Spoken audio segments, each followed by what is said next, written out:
Estás escuchando Milenio 3 por Aluca Nanica.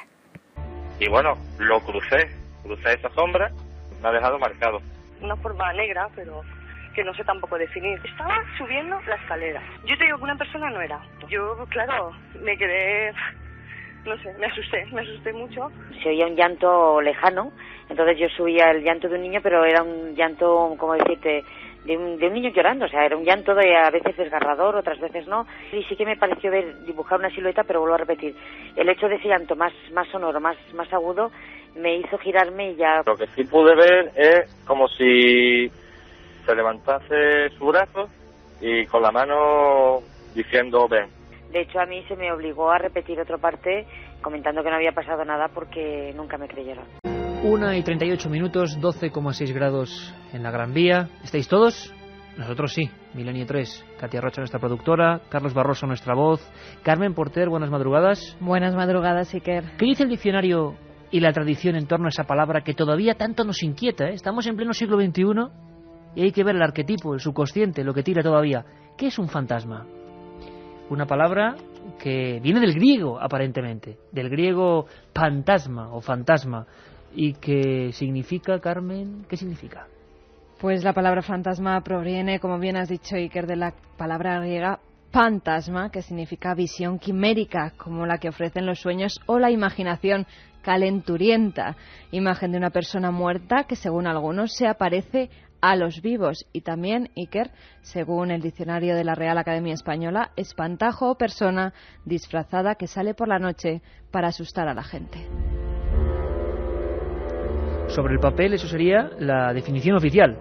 Sin embargo, hay una que dio el cine, por cierto, que, como siempre, en las músicas, nuestro comandante Juanma Frasquet. En este caso, muy especialmente, él me ha dicho, vamos a empezar con esto. Este es El espinazo del diablo, que es una película que siempre recomendamos, que hablaba de eso, de fantasmas, del fantasma de un niño en un viejo orfelinato de la Guerra Civil.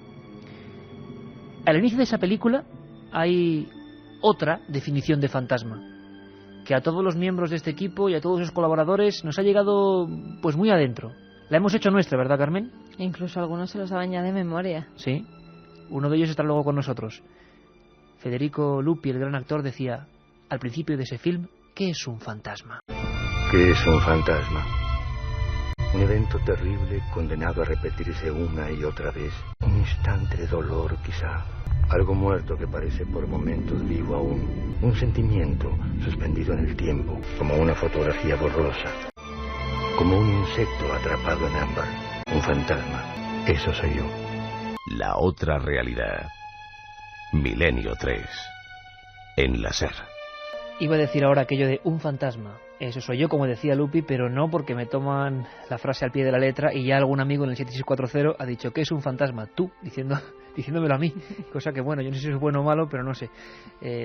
Lo hago con chiste porque lo que viene creo que es pues bastante fuerte y es uno de esos temas que a veces ocurre, que tiene una envergadura especial y que, fijaos qué curioso, la próxima madrugada, así que los fastos los dejaremos para más adelante porque coincide en madrugada, que es otro tipo de programa, hacemos el 300. La madrugada del domingo, Milenio 3 cumple 300 programas, que no son pocos. Y yo creo que la mejor forma de celebrarlo es esta quincena, como dirían los grandes almacenes. Ya lo hicimos con la transcomunicación, con las voces sin rostro. Quincena de apariciones y fantasmas. Desde la historia hasta hoy mismo. Por lo tanto, Carmen, va a haber 2 programas y me da a mí la impresión de que puede ocurrir una investigación en vivo como pasó con las voces, como pasó con las apariciones en carretera, porque hoy queremos recibir vuestros casos, vamos a ir contando con los mejores especialistas la historia, el inicio, algunas historias vamos a escucharlas hoy, pero la semana que viene queremos seguir con lo que hayamos recogido, con lo que hayamos sembrado entre vosotros. Claro que sí, que el 7640, palabra clave, milenio, espacio y, como siempre, lo que queráis contarnos. Esta noche vamos a sortear 3 libros de Casas Encantadas, Crónica de un siglo de misterio, que está escrito por Francisco Contreras y editado por EDAF, en la colección El Archivo del Misterio. Iker, vamos a recoger todas esas casos que nos están llegando ya. Antes de yo decir el 7640, palabra clave milenio, ya hay amigos que nos están enviando sus mensajes diciéndonos que en algunos sitios donde trabajan, normalmente por la noche, sienten cosas extrañas. Dos gremios, no porque tengamos una especial simpatía, que la tenemos también, por supuesto, como a todos, pero dos sabemos que están muy afectados en el sentido de que son personas que siempre están por la noche haciendo su labor, por lugares a veces, donde durante el día nadie se da cuenta de casi nada con esta vorágine del mundo moderno. Hay dos sectores muy importantes, ¿verdad, Carmen?, a los que nos dirigimos muy, muy concretamente esta noche. Sí, uno de ellos es el de los vigilantes, que tienen que recorrer, sobre todo por las noches, los que se dedican a cuidar lugares en esas noches y que son la mayoría de las veces los que nos escriben diciéndonos que han podido presenciar fenómenos extraños o incluso ver a algunos, pongamos entre comillas, espectros. ¿Y los hospitales? Y los hospitales, por supuesto. Además, con una carga, porque por desgracia es donde se encuentran los enfermos, esos pasillos que por las noches se quedan tan solitarios. Y mucha gente relaciona los lugares de dolor con los fantasmas. Muchos de los médicos y enfermeras ya nos han escrito diciendo que, pues precisamente en esas noches de guardia que tienen que hacer para cuidar a los enfermos, han podido presenciar cosas realmente escalofriantes e incluso oír gritos, chillidos que no salían de ninguna habitación de las que estaban ocupadas. Siempre fenómenos previos, chillidos, golpes. En esta especie de mix de testimonios que poníamos en un principio hemos visto declaraciones muy concretas que van a estar esta noche aquí. Hay una circunstancia, los tres son guardias jurados que pueden estar haciendo ahora mismo su labor, quién sabe, en algún punto. Sabemos que son miles y miles los amigos que están trabajando estas horas de la noche y no queremos asustarles ni mucho menos, sino contar con su información para hacer un mapa investigativo. Estamos todos, la nave del misterio despega hacia un mundo que empezó hace mucho tiempo, casi con la propia idea del hombre y de su propia muerte. Empezamos.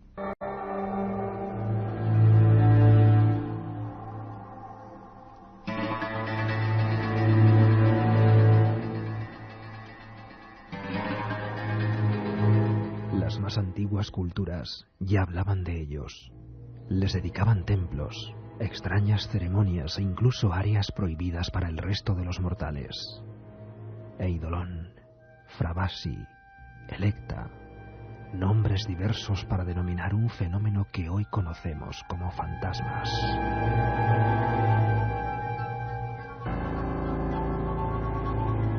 El romanticismo en el siglo XIX los dotó de una serie de características tenebrosas relacionadas siempre con la oscuridad, los camposantos y los recintos donde habían ocurrido crímenes y hechos luctuosos.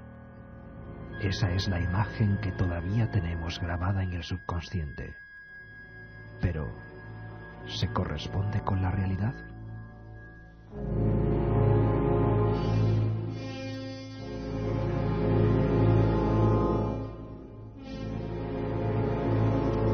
Milenio 3.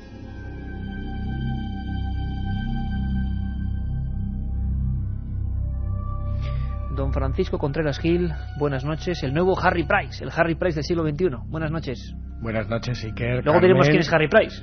Katia, Juanma, Carlos. No creo que sea como Harry Price. Me falta bastante valor para llegar a ser como él. Es uno de los primeros investigadores que se tomó en serio esto de acudir a los lugares donde había, como decía Carmen, entre comillas, espectros, ¿no? Apariciones. Bueno, no, fue uno de los primeros, fue uno de los grandes divulgadores y sobre todo exploradores de campo. Harry Price iba allí donde nadie quería ir y se tomaban las investigaciones de una forma muy seria, detallada, meticulosa. De hecho, él fue el fundador de la Librería Nacional de la Universidad de Londres, es decir, era parte de la Sociedad Psíquica de Londres. Él llegó a pernoctar en una cama, porque en esa cama ocurrían fenómenos extraños. Era un personaje fantástico, para muchos un gran embaucador, para otros, para mí, leyéndote y documentándote en su biografía, un tipo que tenía una gran entrevista. Esas entrevistas que lamentablemente ya no se pueden hacer. Harry Price, que aparece en tu libro, En Casas Encantadas, como uno de los pioneros de un misterio que empieza un poquito antes, aunque como decía antes Carmen, la palabra fantasma viene del tiempo de los griegos, y hay casos antiquísimos, vamos a repasar algunos de ellos antes de meternos, Francisco, con la historia que explosiona todo realmente y que hace que personas como nosotros en pleno siglo XXI estemos hablando de apariciones en casas, la que transforma el miedo a que esa cosa sea lo que sea y a la que siempre se ha temido, se aparezca en tu propia casa en lugar de trabajo. Podríamos repasar brevemente, Carmen, algunos detalles curiosos en esos viejos legajos que tú controlas? Pues sí, que las apariciones de seres se nombran ya desde los pasajes mitológicos, se los denominaban de las más diversas maneras según fuera la civilización en la que se producían estas apariciones. Para unos eran gnomos, para otros dimus, lamias o kobol. Ya en nuestra era y con la implantación del cristianismo se comenzó a hablar de ánimas o espíritus errantes que vagaban por lugares que en vida habían habitado para purgar sus penas. El primer caso del que se tiene conocimiento es el que narra el historiador Plinio el Joven y que tuvo lugar en el siglo I en la vivienda de un filósofo, Atenedoro, que éste poseía en Roma. Allí comenzaron a producirse fenómenos poltergeist y una aparición espectral señaló un lugar en concreto. Se excavó y hallaron los restos óseos de un hombre. Posteriormente, en el año 355, en una casa de la población alemana de Wiggenrhein, también se pudieron contemplar almas errantes que producían estridentes ruidos e incluso arrojaban piedras sobre las camas de los inquilinos de la vivienda. En siglos posteriores hay innumerables casos de fantasmogénesis, pero uno de los primeros en los que hace una investigación es el del comerciante francés Guy de Tormo. Este hombre vivía en Alaís, al sur de Francia, y un día de diciembre de 1323 le hallaron muerto por causas desconocidas. Días después de su fallecimiento, su viuda aseguró que por las noches oía la voz del difunto llamándola. El hecho tuvo tanto eco que llegó a oídos del Papa Juan XXIII, que se encontraba en su residencia de Aviñón, a pocos kilómetros del pueblecito donde había vivido Guy. El caso es que el Papa le impresionó tanto la historia que decidió enviar a Jean Gobi, prior de la abadía benedictina de Alaís, a que investigara el asunto. Jean, junto con algunos religiosos más, acudió a la vivienda de Tormo y una vez allí ordenó a la viuda que le indicara el lugar donde oía las extrañas voces. La mujer les acompañó hasta su dormitorio y una vez allí, los sacerdotes comenzaron a recitar el oficio de difuntos. A los pocos minutos, todos pudieron escuchar un sonido parecido al rasgar de un periódico en el aire. Gobi preguntó en voz alta si era el fantasma de Guy de Torm, y al instante una estremecedora voz contestó: «Sí, soy él». Continuó hablando con los allí presentes y les aseguró que había sido condenado a vagar por aquella casa debido a las fechorías que había cometido en vida. Además, para que vieran que no se trataba de un fraude, les reveló algo que solo conocía el sacerdote Jean Gobi. Llevaba la Eucaristía escondida bajo su hábito. Toda esta crónica de la antigüedad nos lleva hasta un punto concreto. Vamos a escuchar un testimonio y luego Francisco nos va a contar de qué estamos hablando. Y seguimos recibiendo, por supuesto, 7640 palabra milenio, vuestras experiencias, como las que vamos a escuchar posteriormente. Es un pastor metodista, John Fox, que está escribiendo un diario de lo que está ocurriendo en su propia casa, un diario dramático.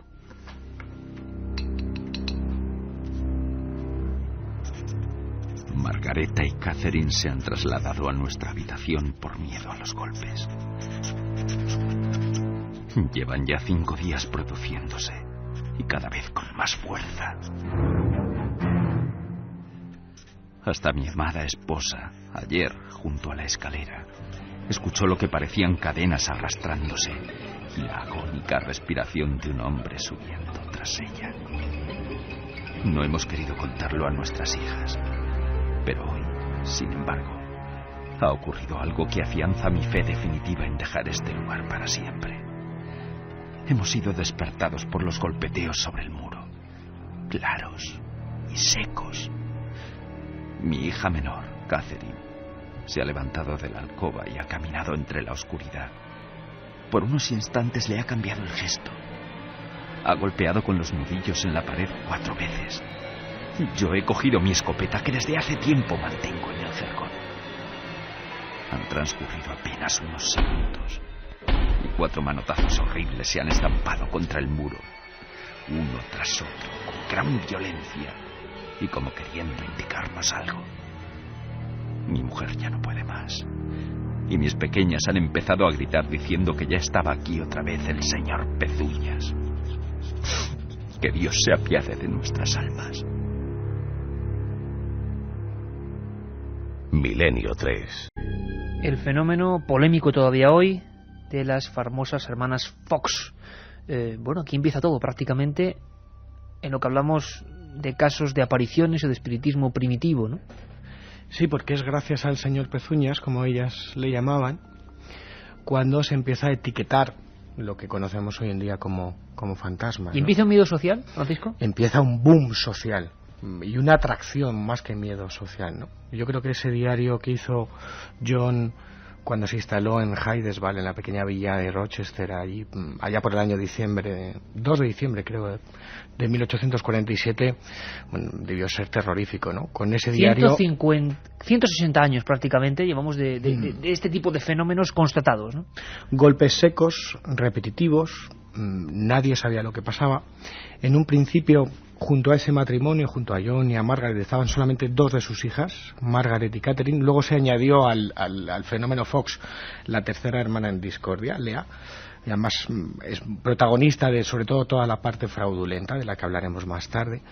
Pero bueno, pues con ese señor Pezuñas y esos golpes de origen desconocido empezaba algo que jamás había existido a lo largo de la historia, ¿no? Y era una especie de diálogos a modo de telégrafo, ¿no? De golpes, preguntas, respuestas. De alguna manera aquellas niñas parece que se estaban comunicando con algo o alguien. Ellos llamaban señor Pezuñas, y su experiencia y todo lo que vivieron empezó a ser conocido no solamente en Estados Unidos sino en el resto de Europa gracias a un escritor estadounidense que se llamaba Lewis, que hizo un panfleto en 1848 con el título Informe sobre los misteriosos ruidos escuchados en la casa del señor John. Es muy curioso porque esos golpes los hemos escuchado en los testimonios que tú también nos has traído y que hemos grabado en este programa en diversas ocasiones y que vamos a recordar, los golpes antes de la aparición. Lo que sí publicaba la prensa de Rochester en esa época con gran espanto para mucha gente es lo que se descubría muchos años después cuando ya no estaban esas niñas ni su familia en aquella misteriosa casa de Hydesville. A poco más de medio metro, los obreros que cavaban en la vieja casa han encontrado una tabla enterrada entre carbón y cal, fragmentos de cabellos y de huesos que se cree forman parte de un esqueleto humano. Por la tarde se ha caído parte del muro y un trabajador ha logrado desenterrar un espantoso esqueleto humano casi completo. El hallazgo nos conduce a la teoría de que el asesino, si lo hubo, primero sepultó el cuerpo en el subsuelo de la casa y luego, temiendo ser descubierto, lo sacó y lo emparedó entre 2 muros.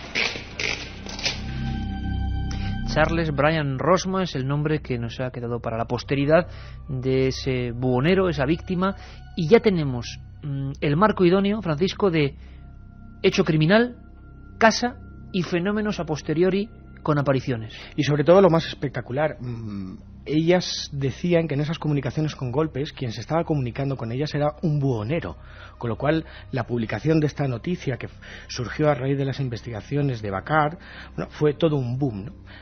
Fíjate si fue un boom que, bueno, el auge propició el primer congreso espírita que se hizo en la historia, en 1852, en la ciudad de Cleveland. Primer congreso espírita. Que, bueno, formuló o generó que se hiciera una petición pública que fue respaldada con 14.000 firmas para que el Senado norteamericano creara un comité científico para investigar estos fenómenos, y también la parte más negativa, ¿no? Que las hermanas Fox empezaran a hacer actos públicos para mostrar esos contactos, supuestos contactos con el más allá, ¿no? Hechos claramente fraudulentos después. Y sobre todo generados por Lea, la tercera hermana en discordia. De hecho, la primera actuación pública fue en el Corinthian Home de Rochester, donde vivía Lea, en el año 1849. Y la pregunta es si los primeros fenómenos eran reales y luego ya se aprovecharon. Todo era un fraude, todo era verdad, la polémica continúa. ¿Qué dice la gente, Carmen? Vamos a acabar esta primera media hora con las voces de los oyentes, que van a ser importantísimas en la segunda hora. Pues un amigo nos escribía y nos dijo: fui vigilante nocturno de un cementerio, tuve que dejarlo, fue horrible, yo he visto y he oído muchas cosas. Soy Kini de Badajoz. Dicen que la Pies Grandes, de la que ya hablé, se aparecía y daba medicinas a los enfermos después de muerta. Qué miedo, nos dice. Un abrazo desde Badajoz. Soy enfermera y en la 6ª planta, entre 2 habitaciones, se ve una sombra y por las noches, tras una muerte, un cura ha tenido que ir a bendecir el sitio. Ya no vamos solas, nos ¿Dónde dice era esto, Idayara, en Las Palmas. Las Palmas. Seguramente esta noche, porque lo vamos a vivir así, vigilantes y hospitales, que son 2 temas que siempre hemos tenido pendientes, van a convertirse seguramente, no lo sé, en protagonistas, ¿verdad? Varios días después de morir mi abuela me visitó en mi habitación, tan solo me arropó, yo no quise mirarla, se fue sin decirme nada, nos dice José Carlos desde Alcázar. Hola Iker y Carmen, soy Juan Carlos, un vigilante de Toledo. ¿Hay fantasmas o espectros de animales? Un saludo a todo el equipo. Javi desde Navarra, cementerio, jugando por la noche al escondite se movieron velas a 3 metros y sonó una campana inexistente, la habían robado un mes antes. A mi novia le escribieron en el espejo empañado del baño 2 veces. Fue Yaisa, la conocimos haciendo la Ouija, nos dicen Salvador y Patricia desde Málaga. O sea, una práctica de ese juego de la Ouija, un nombre supuestamente, y el nombre aparece en el vaho del espejo. Carmen, lo dejamos ahí. Sí, ahora los boletines informativos, por supuesto, y luego seguimos con muchas más historias. Continuamos buceando por la historia de los fenómenos que tienen que ver con las apariciones. Seguimos recibiendo vuestros mensajes. Ya sabéis que sorteamos Casas Encantadas, Crónica de un siglo de misterio, de Francisco Contreras Gil, nuestro invitado. Curiosamente, después de esos sucesos inquietantes que nadie sabe al final qué fueron, que seguramente tuvieron mucho de fraude, pero también de un caso inicial genuino, se establecen una serie de leyes y de investigaciones. Surgen grupos como setas prácticamente, y solo algunos con la seriedad suficiente por el nivel científico de sus integrantes. Por ejemplo, la Sociedad Psíquica de Londres. Hemos querido recuperar y que escuchéis las leyes por las que se regían sus investigaciones. Hemos recuperado de la antigüedad las normas básicas para la correcta indagación en el tema siempre tan espinoso de las apariciones. Primero, examen de la naturaleza y extensión de cualquier influencia que una mente pueda ejercer sobre otra, independientemente de lo desconocida que sea la forma de percepción. Segundo, estudio del hipnotismo y de las llamadas formas de trance sonámbulo, con la consecuente insensibilidad al dolor, la clarividencia y los fenómenos correlativos. Tercero, revisión de las investigaciones de Reichenbach sobre ciertos sujetos llamados sensitivos, examinando si tales individuos poseen algún poder de percepción, como consecuencia de una sensibilidad extraordinaria de los órganos sensores que nosotros conocemos. Cuarto, indagación cuidadosa de cualquier narración, fundada sobre testimonios sólidos de apariciones en el momento de la muerte o en otras circunstancias y de sucesos en casas que se dicen infestadas por espíritus. Quinto, indagación sobre los fenómenos físicos, llamados comúnmente espiritistas, tratando de descubrir sus causas y sus leyes. Y sexto, recopilación y comprobación de materiales relativos a la historia de dichos sujetos.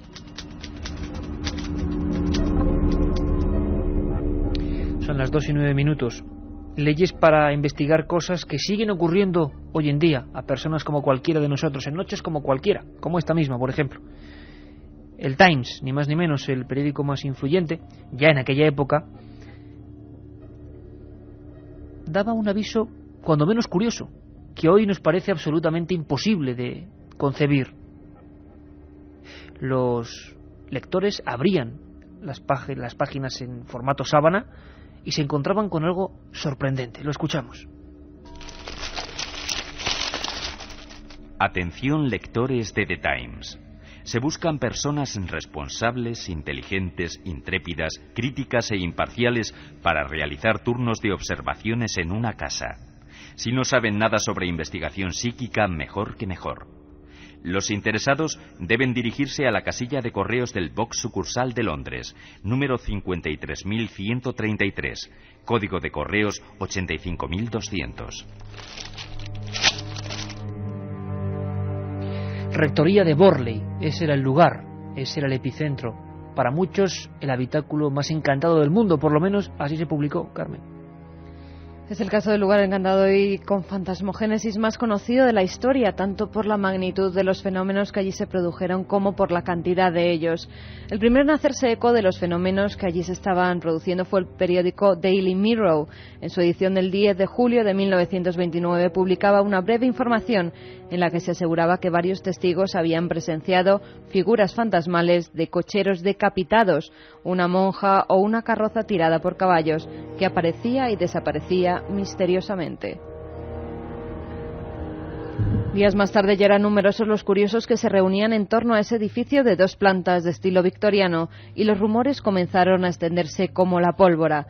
Muchos vecinos aseguraban que allí había existido un monasterio y que en el siglo XIII un monje y una joven novicia habían sido asesinados en el lugar tras tratar de fugarse para dar rienda suelta al rumor que surgió entre ellos.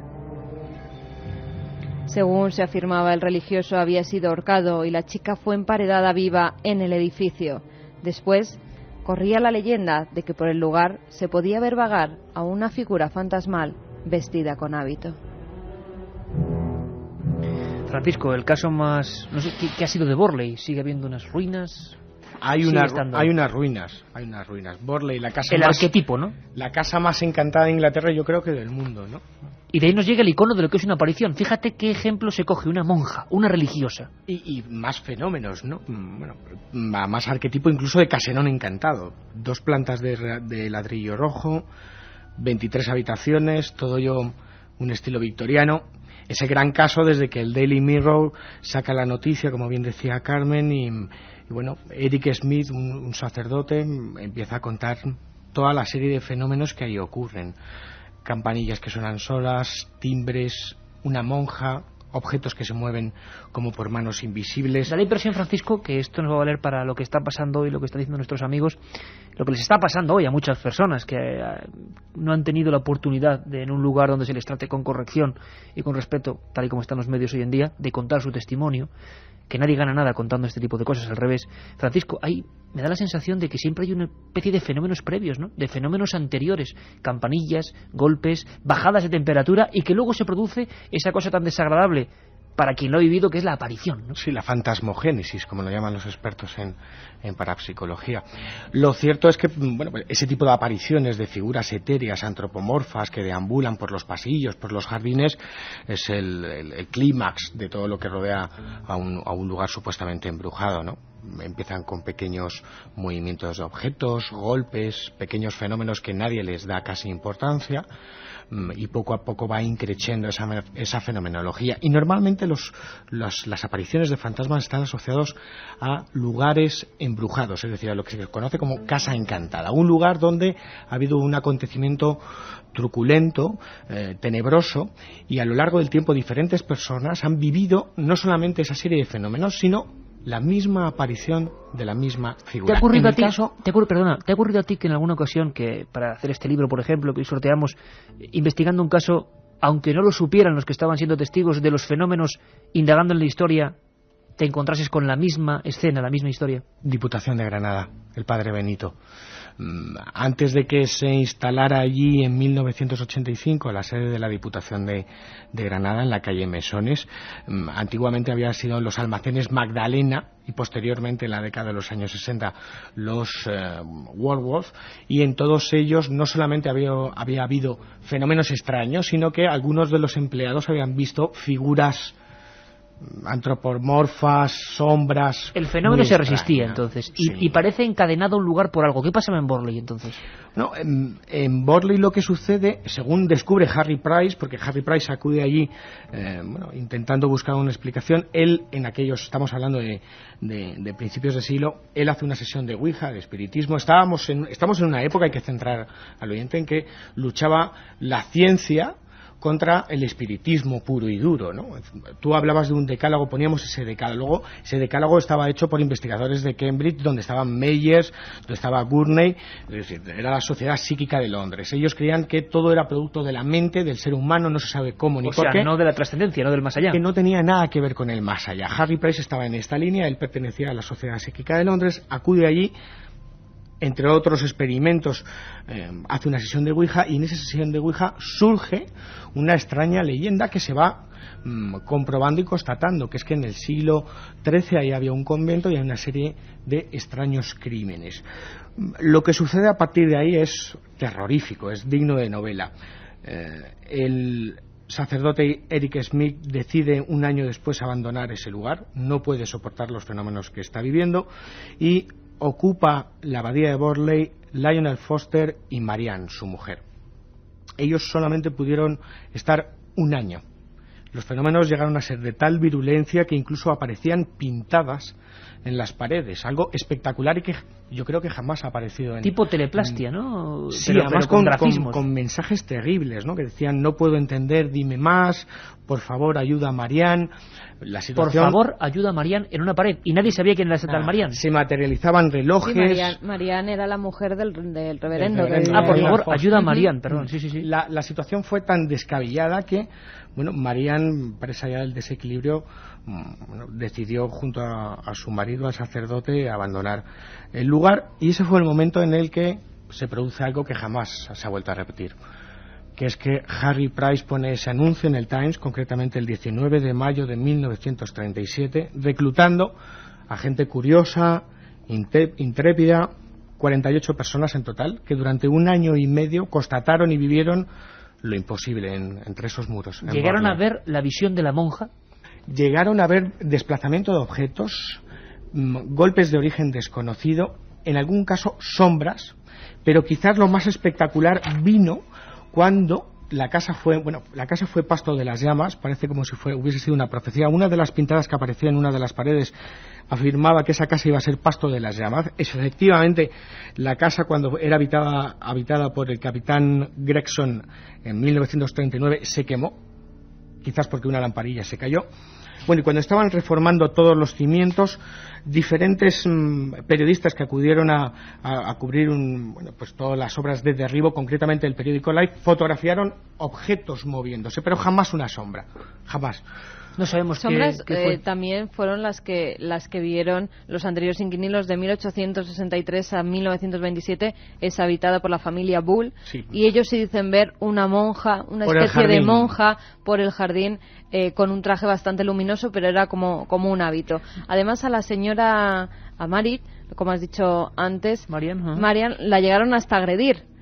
Alguien la dio una bofetada cuando no había nadie en el recinto, tan solo estaba su marido y estaba sentado. Las ánimas, según la tradición popular, del purgatorio para el cristianismo, pero mucho antes para, por ejemplo, los griegos, los etruscos, en algunas tumbas hay documentos terribles, ¿no?, de las ánimas en las tumbas, ya aparecían vestidas con harapos, como quizá su última ropa que se ha podrido directamente en lo que es la tumba. Y entonces, por eso se nos queda la iconografía del fantasma con ropajes, ¿no? Con unos ropajes que no son, por ejemplo, el de la vida normal. Vamos a hacer un recorrido por esa Inglaterra que, muy breve, ese mini reportaje que nos ha preparado nuestra compañera Katia Rocha, de algunos de los lugares en Inglaterra que se siguen visitando hoy, que sería, digamos, el fin de este viaje, porque sigue la leyenda latiendo muy fuerte, estando ahí, presente, en lugares, en esa Inglaterra tan desarrollada y un país tan avanzado, pero sigue estando... Además, una tradición muy imbricada en cada británico. Pero antes, ¿qué nos está llegando de momento al 7640? Imagino que mucha gente está confesando cosas que igual, no sé si en abierto se atreverán a hacerlo o no. Pues sí, fíjate, un amigo nos dice: yo estuve de vigilante de seguridad en el cuartel Saboya Leganés, actual Carlos III. Éramos 2 vigilantes de seguridad y un perro, y no teníamos narices para bajar a las salas de castigo. Tampoco el perro quería. Otro detalle que hablaremos, los animales como captadores primarios de este tipo de fenómenos. Antes justo de que se produzca, el animal no quiere ir a un lugar, se niega a subir, como ocurrió en el Palacio de Henares en la segunda planta, a ciertas habitaciones. Esto pasa, y precisamente animales de vigilancia son lo que llevan muchos guardias jurados, ¿no?, acompañándoles. Aupa, estoy en el curro y algunas veces me parece ver sombras entre la oscuridad. Lo curioso es que otro compañero le sucede lo mismo. En el cuartel de la Guardia Civil de Playa de Haro había un fantasma que avisaba al guardia que había de vigilancia si venía alguien de noche. Trabajo en una casa antigua. Estando sola noté como un pellizco en el cuello. Otras veces noto un olor fuerte a sudor de hombre en distintos cuartos. Soy panadero y cuando reparto pan a una casa de madrugada, en un largo pasillo presiento que me miran. En esa casa se mataron 2 hermanos, nos dice Santi. Seguimos ahora con vuestras informaciones concretas. Y ahora vamos a viajar a Inglaterra. Vamos a viajar, podríamos haber ampliado sin duda alguna el radio de acción, pero a día de hoy sigue habiendo unas leyendas vivas y muchos dicen cuánto hay de realidad. Katia Rocha nos lleva a esos castillos con presencias. Desde niños hemos asociado por los cuentos la visión de un fantasma a una especie de sámara blanca con cadenas que vaga por un castillo, y es que los castillos de verdad que hay fantasmas, y si no, atentos. Castillo de Nottingham, Inglaterra. El castillo de Nottingham es uno de los sitios más frecuentados de Inglaterra, aunque muchos visitantes se decepcionen por su aspecto. Fue construido en 1608 sobre un alto de tierra que lo dio la ventaja natural defensiva. Sin embargo, el castillo fue destruido 2 veces y solo las partes de la casa del guarda y la fundación permanecen con la estructura original. El túnel más frecuentado es una sección conocida como el agujero de Mortimer, donde el fantasma del señor Roger Mortimer intenta impedir a la gente su entrada al castillo con sensación de violentos empujones, gritos desesperados que claman justicia y lamentos de dolor. Él era el amante ilícito de la reina Isabela y era su cómplice en el asesinato de su marido Eduardo II.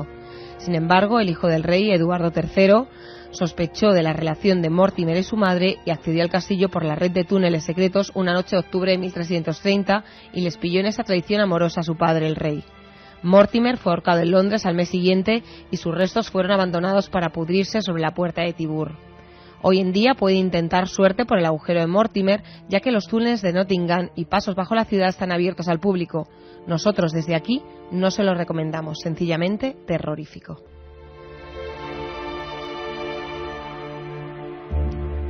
Castillo de Odingham, Hampshire. Este castillo oscuro, húmedo de piedra, es también conocido como el Castillo del Rey John, porque se quedó aquí la noche antes de que él firmara la Carta Magna en 1215. El castillo viejo todavía está atormentado por un juglar que murió de melancolía y cuyo canto tranquilo se puede escuchar todavía cada noche, porque su amada le fue infiel con el rey John, y el juglar la estranguló con sus propias manos y mientras le apretaba fuertemente el cuello impidiéndole la respiración, entonaba sus cancioncillas de amor. Castillo de Okehampton. Las ruinas de este castillo en Devon están malditas por el fantasma de un perro vicioso negro y por la señora Howard, quien monta a caballo por delante del castillo cada noche en un carruaje hecho de los huesos de sus 4 maridos asesinados por ella como parte de un exorcismo. Castillo de Dover. Nos remontamos al siglo XII. El fantasma del muchacho del tambor, asesinado durante las guerras napoleónicas, es la presencia principal y a menudo visto durante las noches de luna llena, que anda solo sobre los terraplenes. Llevando el dinero para la guarnición, el muchacho fue atacado por los ladrones, quienes mutilaron y decapitaron su cuerpo. El joven reaparece vagando por los mismos caminos, entonando los compases de una marcha fúnebre con su tambor.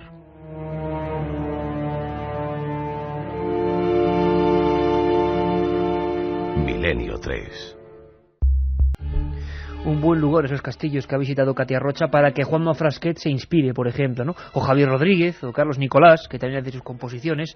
Me los imagino allí con traje de época y, bueno, dejándose llevar por el ambiente.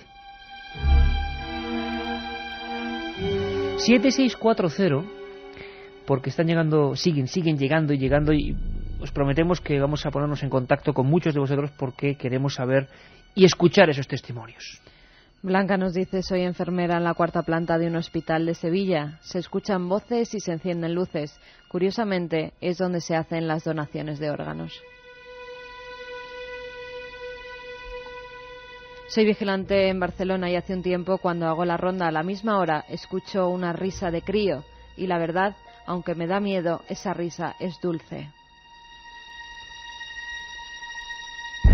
Samu nos dice: en la 2ª planta del Hospital de San Lorenzo se aparece el fantasma de una niña que se lleva a los médicos. En mi facultad, que fue un hospital de monjas, han visto y oído cosas. Facultad de la Merced, en Huelva. También en el antiguo hospital de Huelva, Manuel Lois, nos dice Chiqui.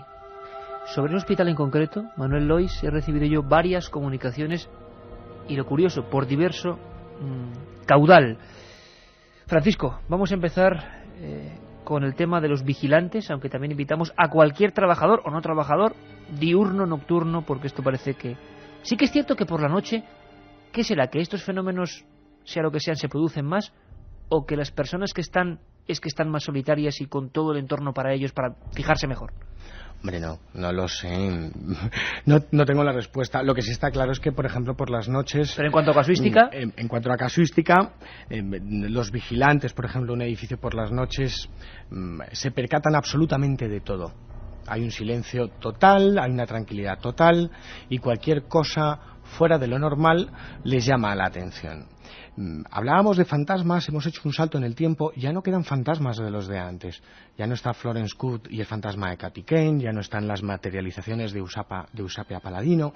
El tiempo de tiempo ha pasado, dorado, ¿no? Exacto. Pero sí tenemos grandes testigos y grandes casos en esos gremios, en vigilantes, en celadores, en enfermeros que hacen guardias en hospitales antiguos y modernos y que se topan con sucesos completamente ilógicos. Sinceramente, yo no tengo una respuesta que es un fantasma. Pero hay una cosa... Jamás he visto que es un fantasma. Pero como vamos a poder escuchar ahora, hay experiencias que han marcado tanto a aquellos que lo han vivido, que han dejado sus trabajos. Pero Francisco, lo que te quería decir es que si quizá hubo muchísimo fraude con el espiritismo, sigue habiéndolo.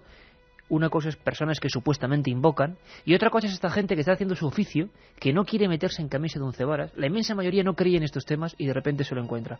Vamos a escuchar un documento, María Ángeles Carrascosa, Valencia, y luego nos cuentas el lugar y qué ocurre ahí.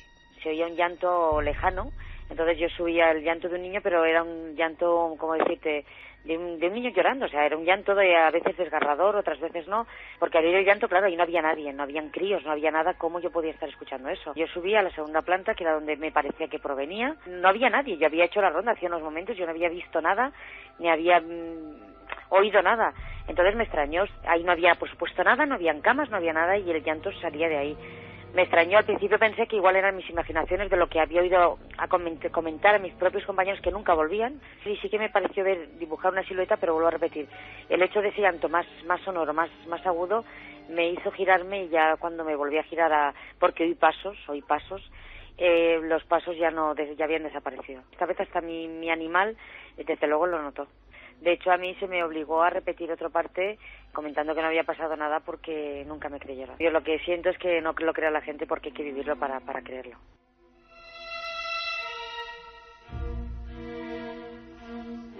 Francisco, hemos escuchado ese testimonio.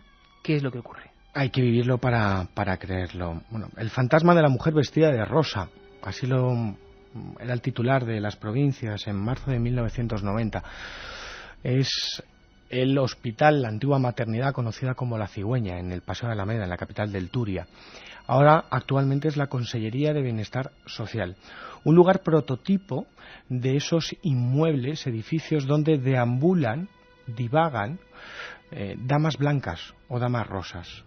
Todos los testigos afirman ver una especie de señora, una forma femenina, con una especie de camisón que varía en colores, deambular por los pasillos. Es muy curioso, parece casi como una leyenda urbana, cuando se trata de hospitales o antiguos hospitales con niños y niños que lloran. Lo cierto es que esto parecía una leyenda urbana.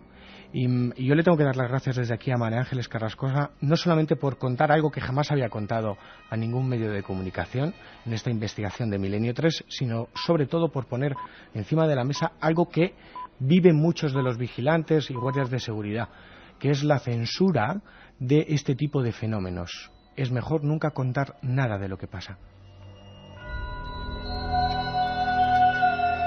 Seguimos ahondando en esa dirección porque creo que el detalle que confirmas es tremendo, y también muchas veces los testigos de estos fenómenos lo viven en soledad, con una incomprensión tremenda. ¿Quién se va a atrever a contar algo de esto? Y habitualmente cuando se juntan en el mismo edificio, en el mismo lugar, en el mismo cementerio, en la misma fábrica, donde sea, con otros compañeros, se dan cuenta de que han vivido lo mismo. Escuchamos. Fue cuando me confesó que había visto a una señora llevaba pues como una bata que iba anudada por la parte del cuello y por la parte trasera como cruzada. Recuerdo muy bien cómo me dijo que nunca no lo quería comentar porque se avergonzaba. Le daba vergüenza que le tomaran por loco, que se habían burlado algún compañero.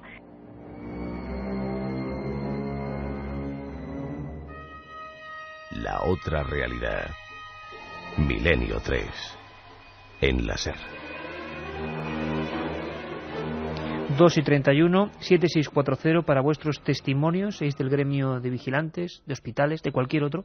Sorteamos Casas Encantadas, Crónica de un siglo del misterio, de Francisco Contreras, de la editorial EDAF, un libro imprescindible para la investigación de estos fenómenos y la crónica histórica como estamos haciendo hoy. Francisco, María Ángeles Carrascosa, hospital donde ha nacido gran parte de la ciudad de Valencia. La maternidad, la cigüeña. También la figura ensotanada en ese tipo de lugares es un clásico. Tú hablabas de leyenda urbana.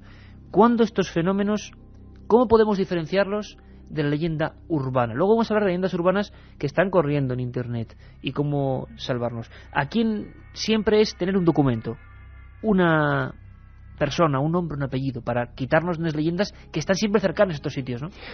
Hombre, yo he descartado el hecho de que un edificio sea leyenda urbana en el momento que empiezo a encontrar testigos. El caso de la cigüeña, de la siempre actual, la leyenda es el amigo. El amigo. O yo he oído, o me ha dicho un compañero, cuando he hablado con vigilantes o he hablado con empleados, siempre era un tercero. Pero la leyenda se empieza a caer cuando empiezas a recabar información y a encontrarte con testigos. Y sobre todo, como en algún caso, con informes, que a ver los haylos, aunque los hagan desaparecer. En ese preciso instante... O sea que ¿cuánto llega a la luz? Muy poquito. Prácticamente nada. Te pondré en antecedentes. Auditorio Nacional de Música. Pasa la década de los años 90. Despachos de la joven orquesta. Una vidente hizo 3 limpiezas, entre comillas, espirituales al despacho del director, porque en esos habitáculos, en esas habitaciones administrativas, ocurría todo tipo de fenómenos. Yo pude acceder a esas informaciones porque 2 de los guardias jurados se habían jubilado. Si no, jamás me hubiese enterado. Juan Domínguez, nos vamos a Casares, provincia de Málaga. Otro caso típico, María Ángeles en Valencia, en un hospital, nos hablaba del animal, el perro que actúa también como primer sensor. En esta ocasión se repite una dramática insistencia que lo hablábamos antes, Francisco, a micrófono cerrado, y Carmen creo que lo está constatando, que toda la gente empieza a coincidir. Cuando uno abre la panorámica que hoy tenemos a través de los mensajes, nos dimos cuenta el día de las apariciones en carretera, te das cuenta de que hay muchos fenómenos previos. El llanto de un niño debe ser clásico. Hablábamos de un hospital de maternidad y nos dice Jorge que en el hospital de Granada de maternidad pasa lo mismo que te has contado. Si hay suerte tendremos una sorpresa, y es el pianista del Conservatorio de Granada. Una historia fascinante. De pianistas vamos a hablar después también, importantes. Vamos a ir a Italia. Quizás lo más fascinante de lo que vamos a escuchar ahora, Iker, es que más allá de lo que sea un fantasma, más allá a lo que se enfrenten estos testigos, es la definición que hemos puesto antes de qué es un fantasma, ¿no? Un evento terrible condenado a repetirse una y otra vez. Un evento que recuerda día tras día Juan Domínguez.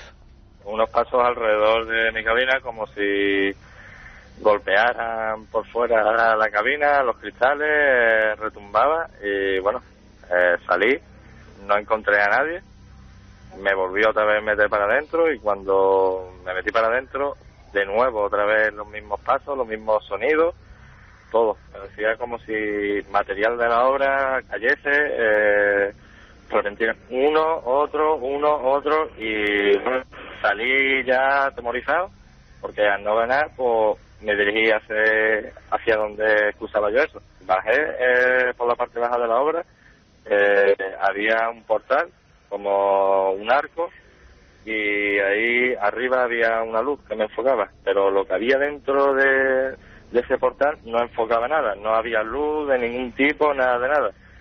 Y bueno, pues la verdad, y como si hubiera alguien, como si hubiera una persona, solamente veía la sombra y solamente veía su silueta moviéndose. Silueta moviéndose. Suenan dramáticas las palabras de Juan Domínguez, como tantos compañeros de la vigilancia que sabemos que nos escuchan, más aún con esta composición musical de Jaime Celada. La sombra de Milenio 3 se llama. Le agradecemos mucho estas composiciones, como a tanta gente que nos está enviando su propia música creada por ellos, que tiene pues una motivación doble. Se lo agradecemos muchísimo a Jaime Celada. Bueno, Juan Domínguez hablaba de un fenómeno previo, pero pocas veces tenemos el testimonio tan descarnado, grabado por Francisco Contreras, de ver una sombra, ver ese individuo, tenerlo delante de él y que te llame, que te diga, ven. A medida que me fui acercando, esa sombra ya se iba parando y cuando me acerqué del todo, ¡pum!, se paró. Lo que sí pude ver es como si se levantase su brazo y con la mano diciendo ven, pero muy deprisa, vamos, muy deprisa.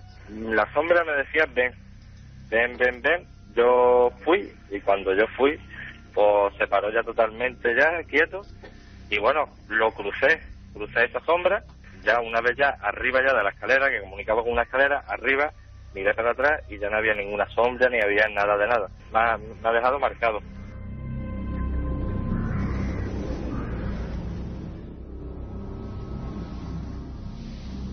Me ha dejado marcado, una frase que lo dice todo, como eso de quitar un informe, cambiarlo. Como decíamos, solo un porcentaje mínimo sale a la luz, y esta noche en Milenio 3 mucha gente está saltando esa barrera, que es importante, de los miedos. Más mensajes que nos llegan al 7640, como el de un celador de la Clínica de la Luz de Madrid. En la quinta planta nos dice: suena el timbre de la 508 cuando está vacía, y cuando lo tocas el timbre se oyen voces de auxilio. No solo en las clínicas, también en las calles de Madrid. Miguel Pérez es barrendero de noche y dice que cuando está trabajando ve sombras en algunas de las calles. El gremio de los barrenderos, que nos manda un saludo a Milenio 3. Y se lo devolvemos muy fuerte a todos los amigos que se encargan de decentar las calles, y muchos tienen muchas historias que contarnos. Hola, y que respecto a lo del Manuel Lois, yo tuve una experiencia paranormal antropomorfa, nos dice Alfredo. O sea, una visión de una forma humanoide, de una forma humana. Iker, me gustaría que hablarais del Torreón 4 del edificio general del Ejército del Aire en Madrid, me parece. Yo vi subir y bajar el ascensor solo haciendo la mili allí. Ese fenómeno, claro, a veces nos preguntéis cosas que tenemos que ponernos a investigar, pero muy parecido al del Reina Sofía, ¿no? Muy parecido. Hombre, yo tuve la fortuna, la desgracia, de ser parte del Ejército del Aire en mi servicio militar. Me enteré de eso. Creo que es una leyenda urbana. Fortuna o desgracia. Todo depende cómo lo veas. Sí creo que es una leyenda urbana. Ahora, lo que no es leyenda urbana es lo que ocurre en una garita, atento. Una dama blanca en una garita en la Escuela de Transmisiones de Cuatro Vientos. Hay una garita maldita ahí. Como nos suena, a lo mejor no es la leyenda urbana, porque este amigo nos decía que lo vio él, no un amigo de un amigo. Lo vio él. Directamente. Bueno, y garitas con fenómenos también. Y también ocurren fenómenos en los aviones. Hola, soy auxiliar de vuelo y en 3 ocasiones fui a atender la llamada de un PAX y mi sorpresa fue que la luz del timbre estaba pulsado, brillaba en la sección de cola y allí no había nadie. A mí sí me gusta. Qué buena ha sido esa, porque es directamente de película. Claro, hablamos de cuando tú llamas a la azafata, ¿no? Imagínate a la azafata en el avión, no muy lleno por lo que se supone, por lo que dice, auxiliar de vuelo, perdón, y que camina hacia allí, madre mía. Hay que pensar en un fallo técnico, ¿verdad? Yo propongo a todos los que nos están escribiendo y a todos los que nos están escuchando, si alguna vez han vivido, que recuerden un detalle, o si alguna vez les toca vivir, que recuerden este detalle.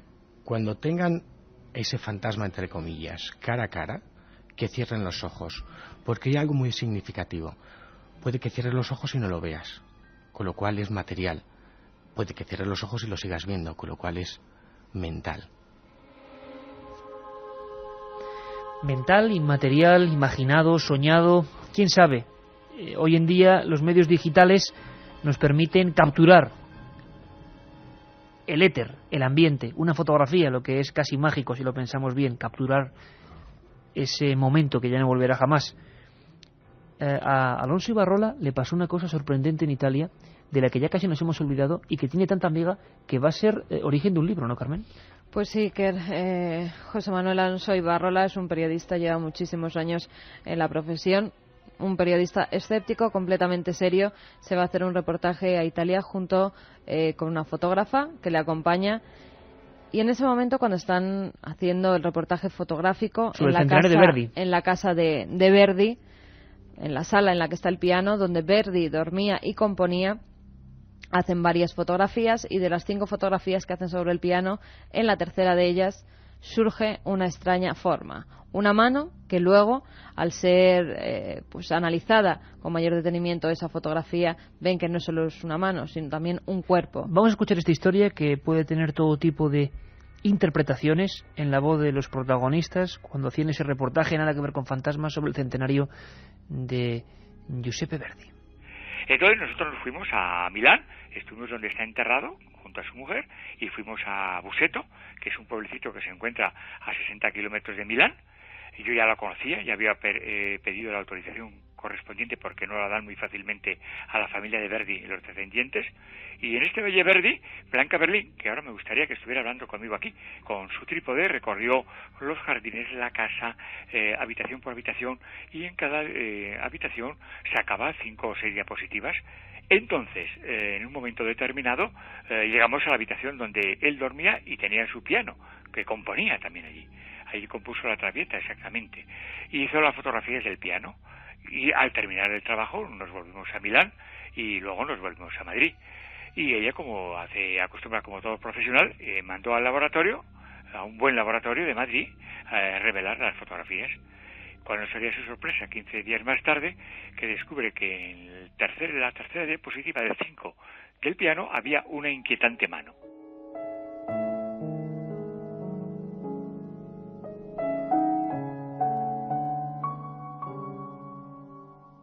Milenio 3. La otra realidad. Fenómenos extraños. Milenio 3. En la serie. Una foto polémica donde las haya, José Manuel Alonso Ibarrola, que se da cuenta que ahí hay mucho más que una mano. Que nos lo cuente él. Fue luego por la mañana cuando yo fui y tenía su ayudante, que tiene un ayudante, el que descubrió con el cuentahilos que junto a la mano emergía de una figura un poco irreal, pero que se identifica notoriamente y que se ve junto a la pared. Y es un rostro inquietante, con una sonrisa maliciosa, de cuerpo entero, que con las piernas, y encima la sombra que proyecta el fantasma o el presunto fantasma o esa cosa que salió, pues da sobre el taburete del piano sin mezclarse con la sombra que da el piano sobre el taburete.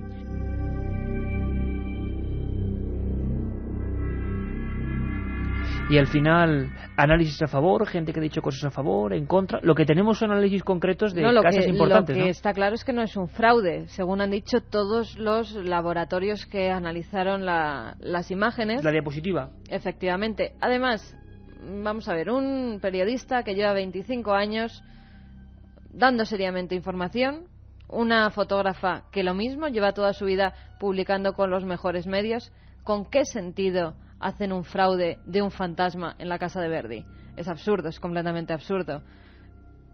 Lo que fuera un reflejo, han dicho que no. Que fuera una proyección, que fuera alguien que pasaba, también está descartado, porque en ese momento en la habitación no había nadie más que ellos, y no es ninguno de ellos. Yo los conozco y no se parece a ninguno de ellos. Bueno, lo que tenemos son las análisis de la casa Kodak Central, lo que tenemos son diversos análisis concretos sobre la diapositiva, porque sobre lo demás se puede conjeturar. Vamos a saber qué es lo que nos dice Alonso Ibarrola. Y nosotros hemos vuelto a la casa, hemos hablado con la gente, hemos intentado ver si esto había ocurrido alguna mezcla, algo extraño en el proceso de revelado en el laboratorio. Lo miraron, no fue así. Y luego fuimos a 2 laboratorios más de Madrid, creo que hemos estado en los 3 más importantes que hay en Madrid, y hemos ido yo a Barcelona a la fábrica del material.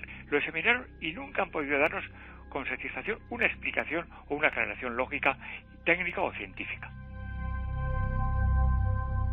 El tema de las fotos siempre abre unas amplias polémicas que son muy interesantes para debatir de favor, en contra, qué ocurre. Es un material que hoy en día, con todo lo que se puede hacer, casi que fiarse más de la persona y de su prestigio, porque se puede hacer casi de todo. Es decir, hoy en día, lo que pasa que, bueno, en este caso una fotografía profesional con diapositiva puede ser más o menos difícil, pero desde luego las fotografías digitales que nos llegan por internet, bueno, no tienen un pase, ¿no? Como diría Manolo Molés. Tenemos a nuestro webmaster en Sevilla, Guillermo León, ya sabéis, el encargado de poner todos los contenidos en ikerjimenez.com, todas las imágenes, todos los vídeos, toda la actualidad. Guillermo, buenas madrugadas, amigo. Buenas madrugadas. Oye, ¿a ti te ha llegado también en alguna ocasión esos packs de fotografías, algunas bien sobrecogedoras, y que, caramba, que es que mucha gente se lo cree? ¿Qué habría que decirle a esta gente?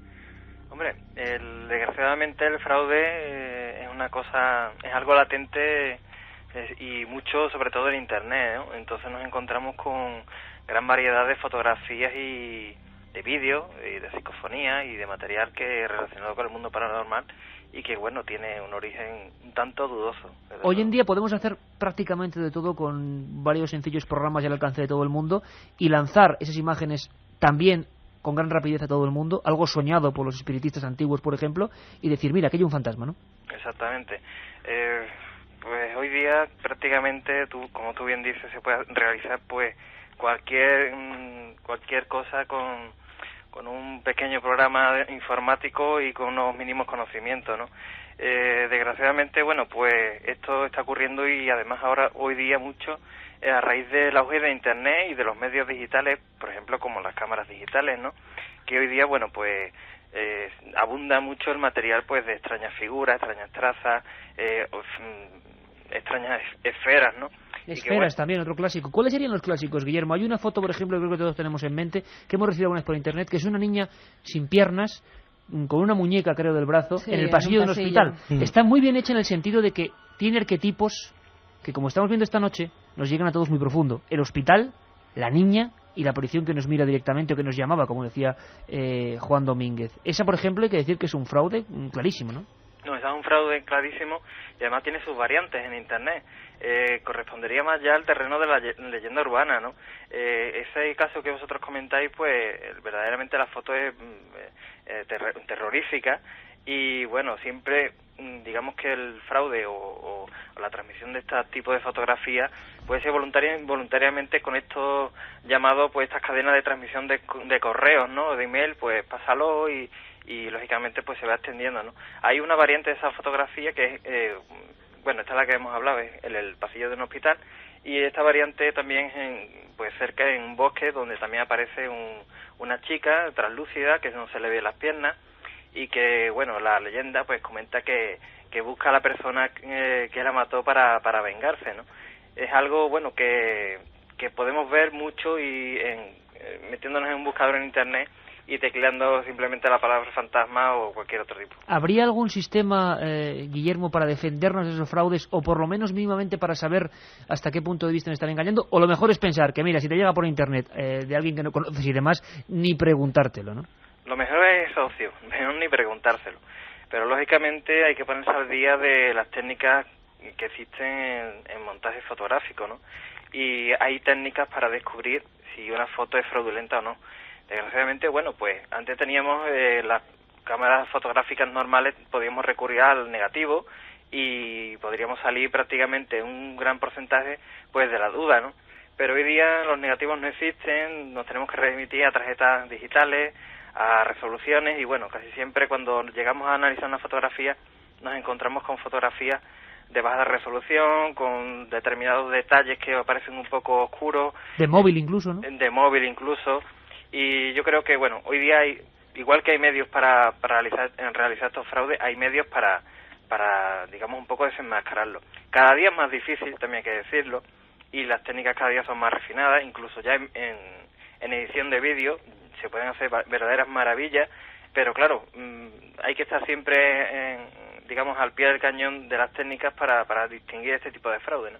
Oye, Guillermo, por último, tú estás recibiendo, y estamos recibiendo en ikerjiménez.com un montón de fotografías de oyentes que sí que tienen un miedo concreto, que son enviadas con personas con nombres y apellidos. Algunas son inquietantes, como esa que nos enviaron desde Vitoria, que nos dieron en mano de una cara de un anciano en mitad de la pantalla de televisión. Este sería uno de los fenómenos más curiosos que estamos viendo ahora fotográficamente, que vienen hace unos cuantos años, espectros o imágenes o rostros que aparecen en una televisión apagada habitualmente, ¿no? Esto es una cosa que nos estamos dando cuenta que pasa, y pasa a mucha gente que tenía fotos de familia en el salón y que se da cuenta de que hay rostros y que no se corresponden con ninguna programación que había en ese momento, o ni siquiera estaba la pantalla encendida, ¿no? En ese caso, esa fotografía, creo que la televisión no estaba siquiera encendida y además que, bueno, analizándola pues no tiene una cierta explicación.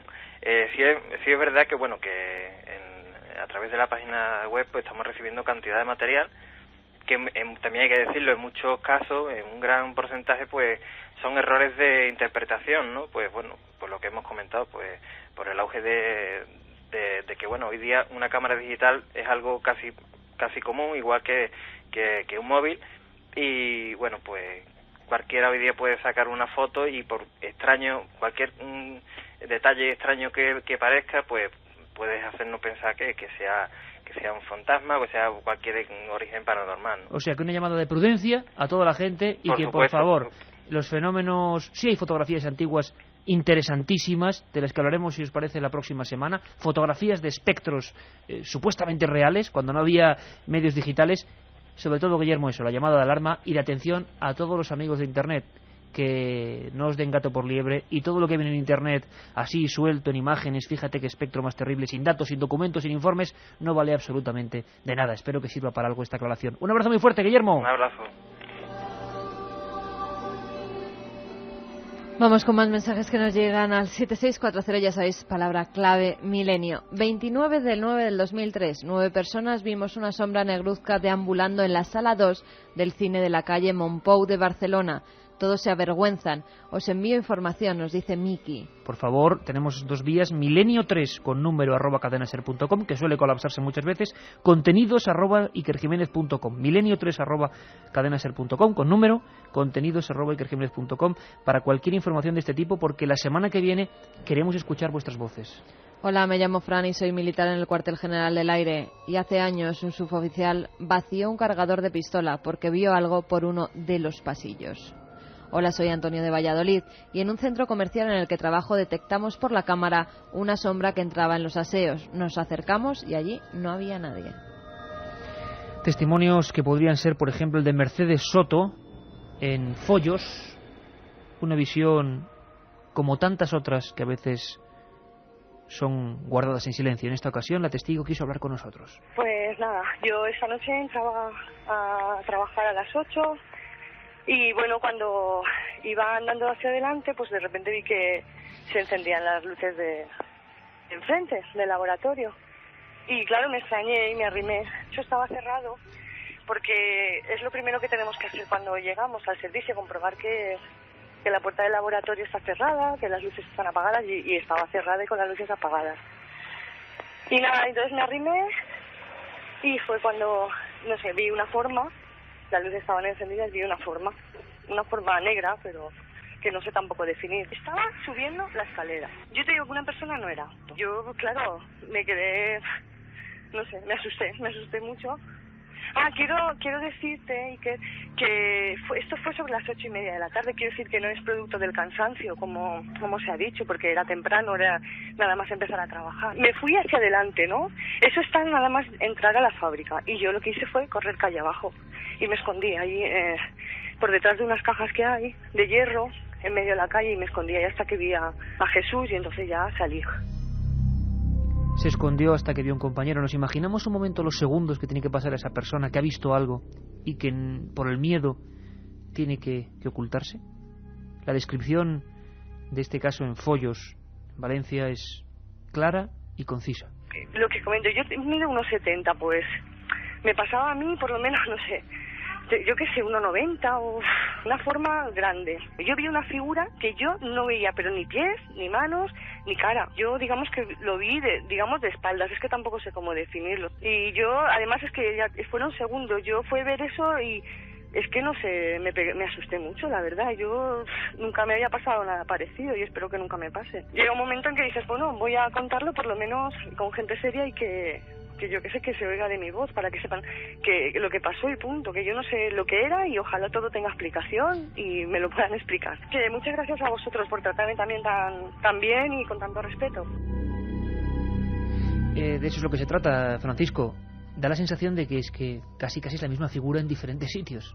La misma, con los mismos antecedentes en todos los casos. Es muy curioso, ¿no? La fantasmogénesis de la que hablábamos antes es el clímax, el auge de toda una serie de fenómenos que muchas veces no le damos importancia. Oye, sí que es muy difícil, Francisco, pero ¿hay algún consejo para la persona que se encuentre con esto? Tranquilidad absoluta. Claro, ¿y cómo le pides tu tranquilidad a alguien que lo está viendo? Claro. Tranquilidad absoluta. Te lo digo, mire, cuando hemos estado en Casas Encantadas, y lo único que puedo decirte es lo que hago yo. Tranquilidad absoluta. Y aún así lo pasas mal, ¿no? Yo, por ejemplo, tengo la anécdota del perro que se me cruzó en la primera conexión de cortejo jurado. Es decir, es muy difícil tener tranquilidad, ¿no? Pero sobre todo tranquilidad. Pasa el momento, pasa la tensión, pasa el miedo, pero hay que saber racionalizar lo que has vivido, sobre todo para que tu mente no entre en una espiral de sugestión que te lleve a ver fantasmas que de verdad no existen. No existen. Y sobre todo un consejo, jamás acudir ni a videntes, ni a sanadores espirituales, ni a parasitólogos, como los llamo yo, que en vez de limpiar los fantasmas, lo que van a hacer es limpiar el dinero de los bolsillos. Interesantes aclaraciones. Katia, vamos con los ganadores de esos libros de Francisco Contreras. Marcos Armilla es el primer ganador y dice que la ciencia avala la idea de estos sucesos en el tiempo y que se pueden explicar estos fenómenos según la física cuántica. Bueno, al parecer ahora esta semana salían noticias de que vamos a poder viajar en el tiempo de aquí a unos años. Y es que están saliendo noticias de la física que son ciencia ficción. Por cierto, Carmen, que seguimos con los ganadores, pero programas especiales que hay esta Semana Santa, acuérdate. Vamos, Katia, con los siguientes ganadores. Tomás de Cáceres dice: trabajo de noche de vigilante en una obra y me gustaría hablar con mi padre muerto y por más que pido su presencia no lo consigo. ¿Cómo lo hago? Hombre, eso yo creo que hay que quitárselo de la cabeza porque nadie sabe si puede haber un contacto con el más allá, nadie sabe ni siquiera si hay más allá, así que saltarse pasos de conocimiento suele ser siempre muy peligroso y, como decía Francisco, calma, calma. Uno que a mí me han quitado un poquito y que se lo dedicamos a todas las limpiadoras y limpiadores de aquí de la cadena SER que nos están escuchando. Dice: trabajo de limpiador por la noche y un día a través de la radio, pensando en un familiar, una voz dijo: él también te recuerda. Un abrazo a toda la gente que trabaja de noche, claro que sí. Carmen, vamos con los especiales, que tenemos mucho trabajo esta Semana Santa y no lo vamos a abandonar. Y con una conferencia importante, con una presentación de una colección importante. Pues sí, que los especiales de Semana Santa serán el viernes de 9 a 11 de la noche, 2 horas de un especial y, como siempre, de 1:30 a 3 de la madrugada. Y el domingo, el mismo horario, de 9 a 11 de la noche y luego, como siempre, nuestro programa de madrugada de 3 a 4 de la madrugada. O sea, próximo viernes, próximo domingo, tenemos 4 horas más de Milenio 3 con programas especiales. Y el día 27... El día 29 de marzo. En el Corte Inglés de Serrano, calle Serrano 52 de Madrid, vamos a hacer la presentación de una nueva colección, Enigmas Sagrados, Enigmas de Jesucristo, y bueno, pues tengo el placer de presentarla junto a otro gran compañero que ha escrito también un libro dentro de esa colección. Bueno, y por cierto, Biblioteca Jesús de Nazaret, que es el nombre exacto y concreto de esa colección, que yo creo que va a dar también mucho interés, y atentos a las futuras colecciones que haya por ahí, pero eso es una más. Mensajes últimos que tenemos de compañeros que imagino que, bueno, siguen ahondando en lo mismo, ¿no? Prácticamente en lo mismo. En un cambio de guardia nocturno, mi superior aseguró ver de lejos a un soldado hablando conmigo. Me enteré después que ese soldado se suicidó allí hace 20 años. Omar de Fuenlabrada nos dice que de pequeña su novia veía 2 hombres de negro sin ojos dentro del ascensor y subían junto a ella. Juan Carora, soy un vigilante. Algunos compañeros me han dicho que en el Alcázar de Toledo ven sombras y oyen ruidos. Actualmente el Alcázar está en obras. Soy Antonio de Tarrasa y me tuve que marchar de casa de mis padres al fallecer los dos porque se me cerraban y obstruían las puertas. Hola, fui con unos amigos a pasar la noche al antiguo hospital de tuberculosos del Moncayo. Sacamos una foto del edificio y apareció un rostro en la ventana. Miedo a la garita de 4 Caminos. ¿Sabéis lo de la garita de la muerte en Ceuta? Está al lado del cementerio y allí no se hace guardia. Se dice que porque se han matado soldados. ¿Qué hay de cierto? No lo sabemos. Seguimos la semana que viene. Volvemos. Un abrazo.